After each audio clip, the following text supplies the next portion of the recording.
Parte 1. Let me ask you a simple question. Do you believe you're smarter than your parents? What about your grandparents? For much of the 20th century, science seemed to support that idea. Across the globe, each new generation consistently scored higher on intelligence tests than the generation before it. Researchers observed this pattern for decades, and it appeared almost universal. From the 1930s through the 1990s, intelligence test scores steadily increased. Children often performed better than their parents on the same types of cognitive assessments. This remarkable trend became known as the Flynn Effect, named after researcher James Flynn, who helped bring attention to the phenomenon. For over 50 years, it was considered one of the most reliable findings in psychology. Parte 2. Then something unexpected happened. The upward trend stopped. And before long, it began moving in the opposite direction. Large-scale studies involving hundreds of thousands and eventually millions of people revealed a surprising reality. Average cognitive test scores were no longer rising. In many places, they were falling. Researchers were shocked. The decline wasn't small enough to ignore. In several countries, it was significant enough to raise serious concerns about what might be happening beneath the surface of modern life. But the real mystery wasn't simply that scores were dropping. The mystery was why. Parte 3. As scientists searched for answers, they discovered that several major changes in society had been unfolding during the same period. In 2018, a major Norwegian study provided some of the strongest evidence yet that the reversal was real. Researchers analyzed data from more than 700,000 men over several decades. Similar studies in the United States examined hundreds of thousands of participants across multiple cognitive abilities. The results painted a consistent picture. Certain mental skills were declining, and those declines appeared across different populations, cultures, and countries. At first, many people believed they already knew the explanation. One popular theory argued that intelligence differences between groups were responsible. The idea suggested that individuals with higher education levels were having fewer children, while less educated populations were having more. Parte 4. Over time, supporters claimed, this could gradually lower average intelligence scores. The theory sounded logical to many people. It spread quickly through articles, debates, and online discussions. But when researchers looked closer, the evidence told a different story. Instead of comparing unrelated families, scientists began studying brothers raised in the same household. Same parents, same neighborhood, similar genetics, similar upbringing. The only major difference was the era in which each brother spent his childhood. Parte 5. The findings were striking. Younger brothers consistently scored lower than older brothers. This was an important clue. If genetics were responsible, both brothers should have been affected similarly. But they weren't. The difference seemed to come from something else. Something in the environment had changed. And that change appeared to be happening almost everywhere. Similar patterns emerged in countries such as Denmark, Finland, France, the Netherlands, Estonia, and the United States. Imagine planting two identical seeds in the same soil. Parte 6. The seeds themselves don't change. But if one grows with less sunlight, less nourishment, or harsher conditions, its development will be different. The researchers concluded that something in modern life was altering the environment in which minds develop. The next question became obvious. What exactly changed? Scientists noticed that the abilities declining most rapidly were not random. The strongest drops occurred in skills linked to what psychologists call executive function. These include maintaining focus for extended periods, holding information in working memory, solving complex problems, managing distractions. Parte 7. Delaying immediate rewards in pursuit of long-term goals, reasoning through unfamiliar situations. These are the mental abilities that help people think deeply, plan effectively, and make sound decisions.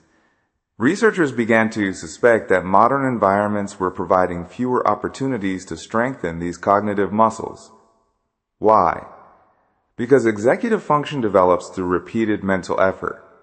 Just like physical muscles require exercise, the brain requires challenges.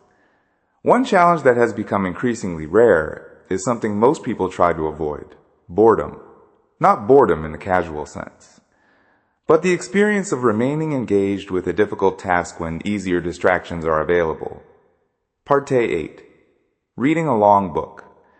Working through a complicated problem. Concentrating on a demanding project. Following a line of thought all the way to its conclusion. Historically, these activities were unavoidable parts of daily life. Today, things are different. At any moment, a phone, app, notification, video, or social media feed can provide instant stimulation. Research has shown that attention spans during screen use have shortened dramatically over the past 2 decades. Many digital platforms are specifically designed to capture and redirect attention as often as possible. The result is an environment filled with constant interruptions. Part 9. And interruptions come at a cognitive cost. Returning to the example of the Norwegian brothers, the younger brother didn't grow up in the exact same mental environment as the older one. He experienced more digital distractions, more fragmented attention, more passive consumption, and fewer opportunities for sustained, uninterrupted thinking. The genetic blueprint remained the same. The environment changed. Attention may be one important piece of the puzzle, but researchers have identified other factors as well. Part 10. Nutrition is one example. Throughout the 20th century, improvements in public health and nutrition contributed significantly to cognitive development. One nutrient that received particular attention was iodine. Iodine plays a critical role in thyroid function, which is closely linked to brain development, especially during pregnancy and childhood. Studies have repeatedly shown that iodine deficiency can negatively affect cognitive performance. Some researchers have pointed out that changes in food production practices over the decades may have altered iodine exposure levels for certain populations. Environmental toxins have also been examined. For example, lead exposure has long been associated with negative effects on cognitive development. Scientists continue investigating how nutrition, environmental factors, and lifestyle changes interact over time. But perhaps the most fascinating observation emerges when researchers compare human cognitive trends with another phenomenon that has accelerated rapidly in recent years. Part 11. Artificial intelligence. Since the mid-2010s, AI systems have improved at an extraordinary pace. Many of the abilities improving most quickly in AI are surprisingly similar to the skills researchers observe declining in humans: complex reasoning, pattern recognition, information processing, problem solving, maintaining multiple variables simultaneously. Of course, humans and AI operate in very different ways. Researchers emphasize that intelligence tests and AI benchmarks measure different things. Yet the comparison remains thought-provoking. Part 12. While certain human cognitive measures appear to be weakening, machine capabilities continue advancing. The contrast raises important questions, not about replacing humans, but about understanding what kinds of thinking we value and how we maintain them. Fortunately, there is good news. The evidence suggests that these trends are not permanent. The studies comparing brothers provide one of the strongest reasons for optimism.